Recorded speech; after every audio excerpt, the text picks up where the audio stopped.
세계 정세에 따라 자산 시장에 영향을 줘서 부동산 가격이 하락하는 경우도 있죠. 대표적인 요인으로는 금리, 이 대외적 요인이 발생이 되면 동시다발적으로 하락한다. 리스크 제거 시 동시다발적으로 상승을 할 수밖에 없다.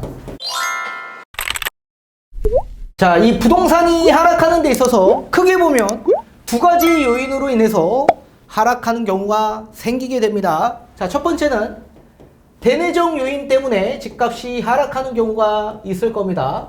이 대내적 요인은 국내 사정에 따라 부동산에 영향을 크게 줘서 부동산 가격이 하락하는 그런 상황으로 전개되는 대내적 요인 하락이 발생되는 경우도 있습니다.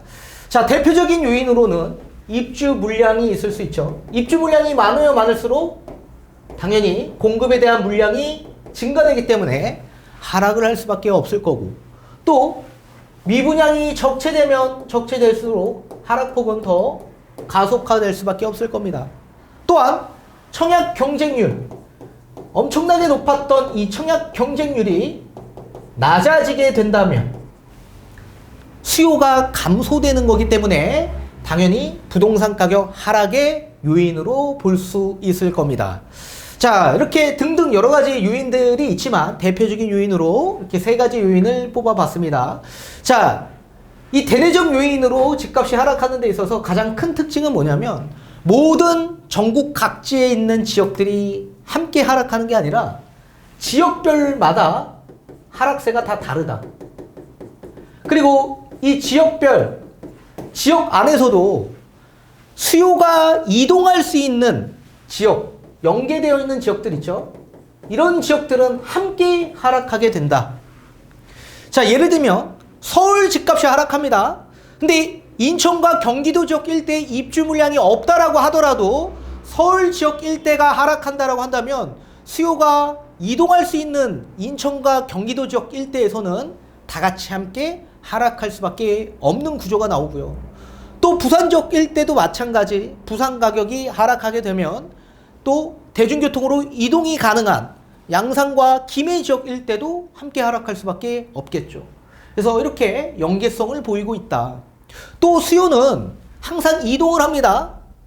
자, 만약에 서울 수도권 전반적인 지역 일대에 하락세가 나오게 되면 메리트가 없어지죠.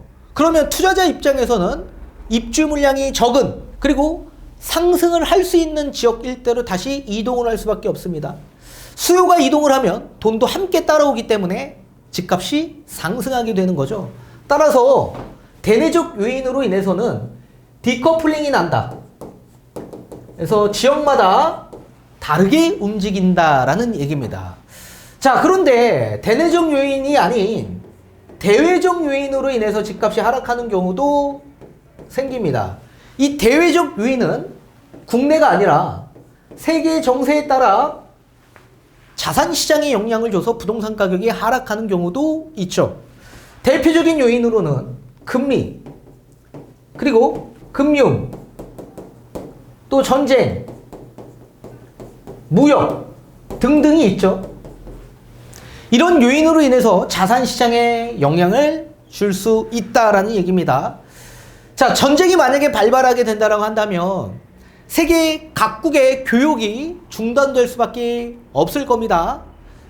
그리고 무역이 또 어려워지는 상황이 발생이 되면서 이제 물가를 자극할 수밖에 없는 구조가 나올 수밖에 없겠죠. 지금 우리 전 세계의 나라들은 FTA 체결을 하게 됩니다. 그래서 한 나라만 힘든 게 아니라 모든 나라에 영향을 미칠 수밖에 없다. 그래서 자산 시장에도 영향을 미칠 수밖에 없죠.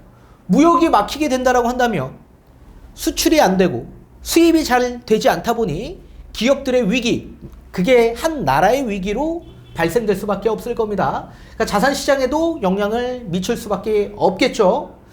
자, 그런데 부동산에 관련된 내용 중에서는 대표적으로는 금리와 금융에 영향을 크게 받겠죠. 자, 금융 거래에 있어서 기본이 되는 이 달러, 기축통화는 달러입니다. 달러. 만약에 기준금리, 미국에서 연준의 기준금리 인상이 나오게 된다고 한다면 그 달러의 가치는 상승하게 되죠. 따라서 모든 나라들이 지금 기축통화가 달러다 보니 모든 나라들의 통화의 가치는 약세가 될 겁니다. 통화 절하 때문에 결국엔 모든 나라들도 기준금리를 인상할 수밖에 없는 상황으로 나오게 되는 거죠.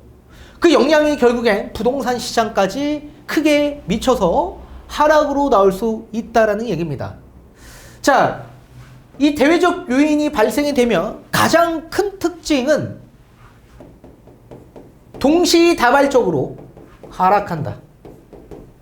이게 우리나라만 국한되는 게 아니라 세계 모든 나라들의 자산시장, 부동산 시장에도 영향을 줘서 동시다발적으로 하락세가 나오게 된다.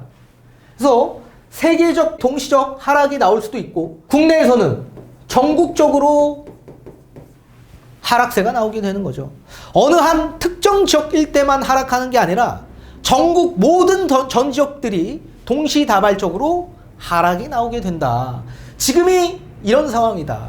자, 그렇다면 부동산 가격이 지금 하락한 요인을 우리가 잘 꼽아본다면 대내적 요인으로 집값이 하락하고 있는지 아니면 대외적 요인으로 집값이 하락하고 있는지를 판단해야 되겠죠.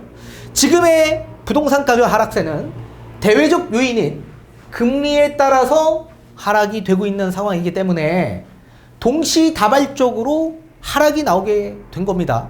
그럼 반대로 이 대외적 요인의 금리가 이 리스크가 제거된다라고 한다면 어떻게 될까요? 리스크 제거 시 동시다발적으로 상승을 할 수밖에 없다. 이게 전국으로 함께 상승이 이루어질 겁니다. 이거를 커플링이라고 합니다. 따라서 대내적 요인으로 집값이 하락했는지 대외적 요인으로 집값이 하락했는지를 구분해야지 우리가 어느 지역에서 상승을 할지 아니면 전국 동시다발적으로 상승을 할지 유추할 수 있게 되는 겁니다. 자, 지금의 하락은 대외적 요인으로 하락한 거기 때문에 동시다발적으로 전국 모든 지역이 하락한 거고 만약에 이 리스크가 제거가 된다고 한다면 동시다발적으로 다시 상승할 겁니다. 자, 만약에 입주 물량이 많은 지역일 때는 어떻게 될까요?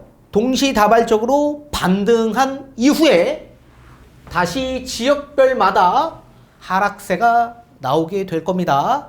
따라서 입주 물량이 많은 대구와 인천 지역일 때도 당연히 대외적 요인으로 인해서 집값이 하락한 거기 때문에 동시적 상승이 나올 수 있겠지만 어느 정도의 반등이 나온 이후에는 대내적 요인이 미쳐서 그 지역에서는 또다시 지역별 하락이 나올 거다.